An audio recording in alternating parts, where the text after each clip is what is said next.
Այսօր մայրենի լեզվի միջազգային օրն է, թեմայի մասին առավել մանրամասն կզրուցենք լեզվաբան մանկավարժական գիտությունների թեկնածու պրոֆեսոր լեզվի պետական տեսչության նախկին պետ Լավրենտին Միրզոյանի հետ։ Բարի երեկո, պարոն Միրզոյան։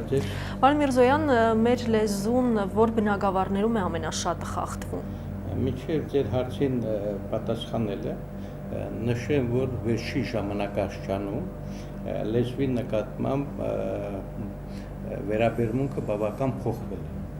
Եթե տարիներ շարունակ մենք բողոքում էինք, որ անպայման մեր պետական պաշտոնատար հայրերը պետք է մայրենի լեզվից քննություն անցնեն, որովհետև նրանց գրավոր եւ բանավոր խոսքը հիմք է տալիս, որ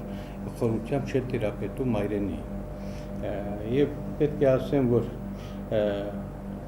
երբ ընդունվեց մեր նոր սահմանադրությունը բարեփոխումներով, 3 առանձին հոդված նվիրված են մայրենիին, հոդված 15, հոդված 19 եւ հոդված 20։ Սա փոխում է իրավիճակը։ Արդեն կամաց իրավիճակը փոխվում է դեպի դրական։ Այսինքն սահմանադրության մեջ հայոց լեզուն եւ մշակութային ժառանգությունը պետության հոգատության ներքո է 15-րդ հոդվածում, 19-րդ հոդվածում Սփյուռքի հայապահպանության խնդիրն է դրված եւ Հայաստան դուրս ապրող հայերի պահպանության, այսինքն դիվանագիտական միջոցներով հայապահպանության նպաստելու եւ հայապահպան։ Եվ 20-րդ հոդվածը բնականաբար նշված է, որ Հայաստան Հանրապետության պետական լեզուն հայերենն է։ Եվ այս դրական տեղաշարժից հետո նաև պետք է ուրախությամբ հանդգծել, որ ստեպ ռուս պաշտոնյաները հայտարարում են, որ խորհրդային նախկին հանրապետություններում ռուսերեն պետք է լինի պետական լեզու։ Այո, դրա մասին բավականին շատ խոսվեց, եւ ես իմ մամուլացություններից մեկում նշեցի, որ հնարավոր չէ ռուսերեն երկրորդ պետական լեզուն է։ Նա կարող է պետական երկրորդ լեզու լինել այն երկրներում, որտեղ բնակչության մեծամասնությունը ռուսներեն եւ հաղորդակցման միջոցը ռուսերենն է, իսկ Հայաստան Հանրապետությունում դա հնարավոր չէ, բայց շատ կարևորում է, որ այսօրվա մեր սերունդը, մեր երեխաները օտար լեզուներին խորությամբ չեն տիրապետում։ Մայրենի հաշվին այսօր Հայաստան Հանրապետությունում մայրենի երկրորդ պլան է մղվել եւ առաջին տեղում ավելի շատ գործածվում են անգլերենը, ռուսերենը, իսկ հայերենը հետին պլան է։ Այսինքն թվում է, թե մեր պետական լեզուն մենք մեր ձեռքով օտարել ենք մեզնից, այդպես չէ։ Ուրեմն ես առաջարկել եմ եւ կառավարությունը, նոր վարչապետ պարոն Կարապետյանը կրթության գիտության նախարարին հանձնարարեց, որ լեզուների ուսուցման խորացված ծրագիր ներկայացնեն մեկամսյա ժամկետում։ Սա դրական քայլ է, որ այս ուղղությամբ արդեն նախարարությունը աշխատանքներ տարում է։ Տարիներ շարունակ ես պնդում էի, որ պետք է անպայման պետական պաշտոնատար հայրերը մայրենի լեզվից քննություն հանձնեն, որովհետև նրանք եւ գրավոր եւ բանավոր խոսքում սխալները շատ էին թույլ տալ։ Եվ այսօր արդեն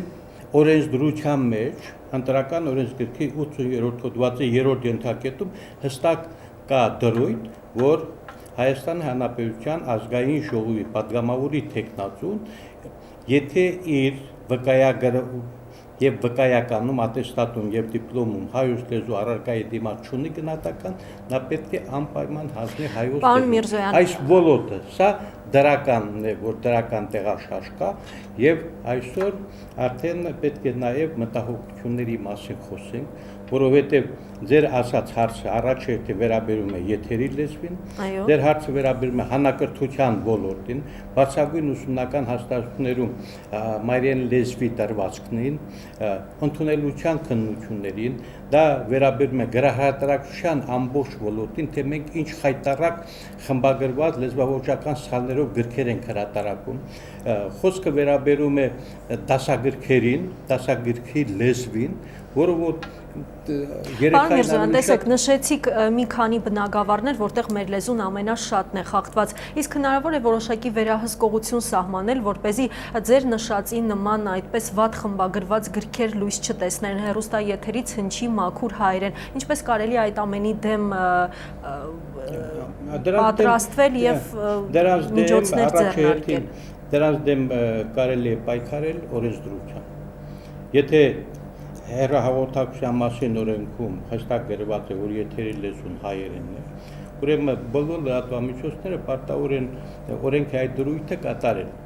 Եթե գովազդի մասին օրենքի 5-րդ հոդվածում ամրագրված է, որ գովազդի լեզուն հայերեն է, ուրեմն գովազդատունները, ովքեր գովազդներ են պատրաստում հայերեն տեքստերը պատրաստում են, ուրեմն նա պետք է լինի գրական հայերենով, այսինքն այսօրվա լեզվով հասկանալի, մատչելի ուղղագրությունը պահպանելու։ Եթե հիմա սխալներ են թույլ տալ, դա օրենքի խախտում է։ Նույնը այսօր մենք շատ ցուցանակներ ու ցուցապաստառներ ունենք, որոնք հայերենով չեն ձևակերպված։ Ամեն քայլափոխի խանութ ես ու ցանկանում մտնել գրված է open, մյուս կողմը նայում ես hotel, մյուս կողմը նայում ես motel, չգիտեմ petrol, ինչ է մենք հայերեն դրանք տարբերակները չունենք ունենք։ Բայց երբեմն պարոն Միրզոյան, ներողություն համաձայնեք, որ շատ հայերեն բառեր այսօր խրթին են եւ մի տեսակ օգտագործելը անհարմար է, դրա մասին ինչ կասեք։ Կասեմ, որովհետեւ երբ որ ազգային ժողովի падգամավորի տեխնացուները հայերենից պետք է իրենց գիտելիքները ստուգեն, կազմվել է հարցաշար։ Այո, դեպ այդ հարցաշարին էլ կանդրադառնանք։ Այդ հարցաշարը դրական եմ համարում այն առումով, որ վերջապես մարդիկ կարող են քննություն հանձնել իրենց մայրեն լեզվից։ Սա դրական առումով։ Բայց բացասական է, որ կա շտապողականություն։ Այդ հարցաշարը այն լավագույն տարբերակը չէ, որ ազգային ժողովի падգամավորի տեխնացուների գիտելիքները մայրեն լեզվից պետք է ստուգեն։ Իդեպ երբեմն տարական մակարդակի հասնող հարցեր են, այնտեղ նույնիսկ ես ձեզ հետ համամիտ եմ, ճիշտ եք ասում, բայց այնտեղ Նովոսիբիրսկում ծնված հայ երիտասարդը, որ ծնվել է, ռուսական դպրոցի ավարտել, կամ չգիտեմ, գործի բերումով տեղափոխվել է Հայաստան, հայերենին չի տիրապետում, դա ասում է լրացնել բաց թողնու աստառը կամ երկնչունները։ Հիմա նա որտեղ գիտի հայերենի երկնչունները, որ այնտեղ հարցաշարում պարտադիր պետք է լիներ բաղադրյալ հատուկաններ ուղղագրությունից գիտելիք ստուգել, տեսնել ազգային ժողովը անմեծատառ են գրում, ժողովի ժն մեծատառ են գրում, թե չէ։ Ստուգեին տեսնել օրենսդիրը զ-ով են գրում, թե ս-ով են գրում։ Այսպիսի բառեր բաղադրել հատուկանում։ Դրանից բացի այդ հարցաշարերում նաև պետք է ներառված լինեն գործնական գրության ձևեր։ Տեսնեն падգամավորը կարողանում է դիմում գրի, կարողանում է զեկուցագիր գրի, ինքնակենսագրություն գրի։ Բոլորը մենք դրել ենք մի կողմ, դպրոցի այն հասարակ հարցաշարի տարբերակը վերցրել լացնել բաց թողնու աստառը եւ խայտարակությունն նա է, որ պետք է տան ենթադրեն 4 ենթադրյալ պատասխանները, որ դիմորդը լրացնի եւ դիմաց գրի այդ 4 տարբերակից որն է ջի։ Համացանցում դրել են պատասխանը հարցը եւ հարցի ճիշտ տարբերակը։ Ամոթ այն падգամավորի տեխնացուին, որ 200 հարցի պատասխանն անգեջ սովորի եւ այլ։ Պարոն Միրզոյան, եւ վերջին հարցս, որովհետեւ ժամանակ քիչ ունենք,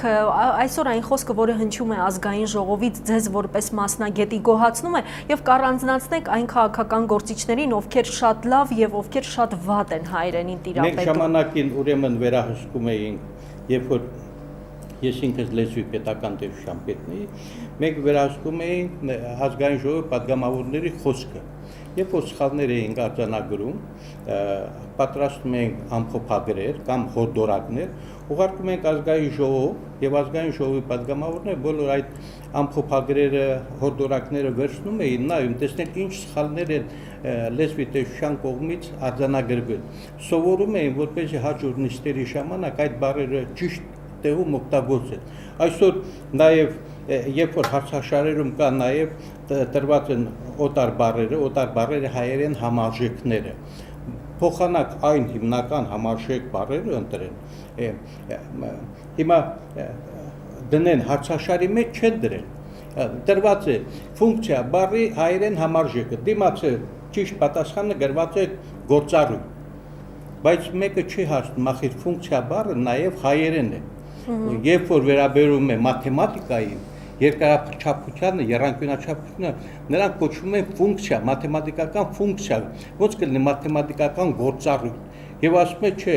եթե քաղաքական տերմին է գործառույթ է բնականաբար, նույնը մեխանիզմը, եթե վերաբերում է ժամացույցի, մեխանիզմ է, երբ որ քաղաքական տերմին է կառուցակարգ է։ Եվ այդպիսի բառեր, այդտեղ պետք է ոչ թե լինի պաուզա, դադար,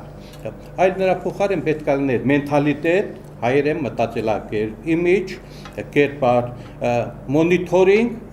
դիտարկում կամ մշտադիտարկում, վերջերս է լտրությունների հետ կապված ռեյտինգային կարգով։ երբ որ մենք հայերեն ունենք գեղեցիկ վարկանիշ բառ, այսինքն վարկանիշային կարգով Եվ պարոն Միրզոյան, այնուամենայնիվ ասեք, թե ձեր կարծիքով որ քաղաքական գործիչներն են լավ կամ վատ հայերեն խոսում, կառանձնացնեք։ Քաղաքական գործիչների ժամանակի մենք ուրեմն ունեինք անվանակարգ եւ ազգային ժողովում լեզվի պետական հանձնախումբը որոշում էր այդ պատգամավոր մաքուր գրական հայերեն էր խոսում։ Մենք այդպիսի մրցանակ տվել ենք ժամանակին Արտակ Առաքելյանը, քույր պատգամավոր էր, այն ժամանակ օրինաձեռգիր կուսակցության անդամ, մյուս տարի մենք տվել ենք Հրանուշ Հակոբյանին, եւ այսօր էլ ունենք պատգամավորներ, որ մաքուր գրական հայ է, Մկրտիչ Միլանյան կարող է ասել, Էդվարդ Շարմազանովը թեկուզ մի քիչ առոգանության տեսակետից որոշակի խնդիրն է, մաքուր գրական, բայց նաեւ ունենք պատգամավորներ, որ ամոթ են, նրանք բերանը բացում եւ իջու բառեր օգտագործում։ Ով է լսե, որ ազգային ժողովի պատգամավորի բերանը լսվի աղջի, ականջդ կտրեմ, հիմար, նարկաման, ղալաթեսարեր, իսկ պատգամավորներից մեկն էլ գերազանցեց բոլոր սահմանները եւ այդ բարձր ամբիոնից հայոյանք էր հնչեցնում, կոպիտ կեղտոտ հայոյան։ Չէ՞ որ այսօր այդ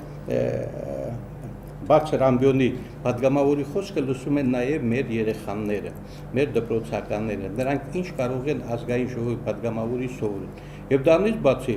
այսօր նաև շատ լուրջ խնդիր է, որ պետական օրենսդիրմարանի փաստաթղթերում լեզվական լուրջ աշխատանք կատարվի։ Չի կարելի այդ նույն պատգամավորի տեխնացուի դրույթում, ընտրական օրենսգրքի գրված է փակագծում, եթե վկայականում, ատեստատում, դիպլոմում հայոց լեզվի դիմաց չունի գնահատակ։ Մեկը չի ասում, ախր ատեստատը հայերենն է, ռուսերենն է, ատեստատը հայերենն է, վկայականն է։ Հիմա իրար հետևից նշում են։ Եվ ինչ է նշանակում հողերի գոտիավորում։ Պարզ բան է, եթե ունենք Շատ լավ, պարոն Միրզոյան, ես ցավոք ձեզ պիտի ընդհատեմ, որովհետև մեր եթերային ժամանակը անսահմանափակ չէ։ Հիշեցնեմ, որ մենք IPFE-ի տաղավարում հյուրընկալել էինք լեզվաբան, լեզվի պետական տեսչության նախկին պետ Լավրենտին Միրզոյանին։